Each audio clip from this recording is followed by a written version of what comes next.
This time of year, managing the heat is a daily concern for soldiers in training.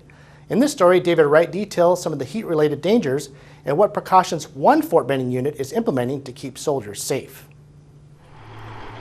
The warriors of Charlie Troop 515 Cavalry are climbing into Bradley's today for driving exercises, and they are doing so under the brutal summer skies of Fort Benning. The heat is the day's #1 enemy, demanding close adherence to work-rest ratio policies and water intake monitoring.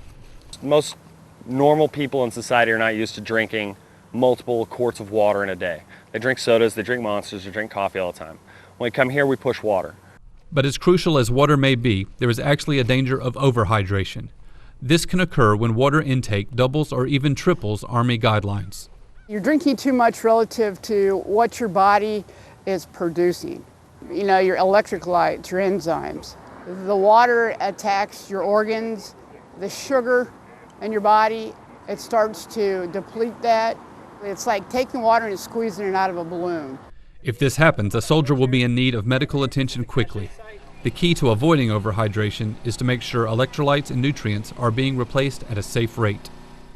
From day one, we start talking about hydrating yourself, and hydration is not just about drinking water. It's also about putting the right foods in your body so that you have a good amount of salt and a good amount of things going into your body so that you can mitigate yourself from being a heat casualty.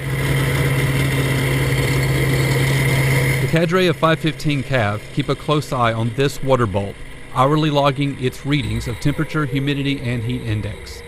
When the heat reaches Category 5, warriors are instructed to modify their uniforms. They will roll their pants up above the boots and tuck in the cuffs of their sleeves. Both steps allow for better airflow while maintaining the uniform. Another measure made available is forearm immersion, in which soldiers may place their arms in ice water and pump their fists for 10 seconds. This sends cooled blood throughout their bodies. I've watched a warrior go from about ready to quit and leave the Army and everything. He did forearm immersion, and 10 minutes later, he was like, "Oh, I'm gonna shoot expert drill, Sergeant. Oh, I'm so motivated." Ms. Carlson says Fort Benning models best practices in this area, with representatives from the Army observing how units at the Maneuver Center mitigate heat. David Wright, Fort Benning TV.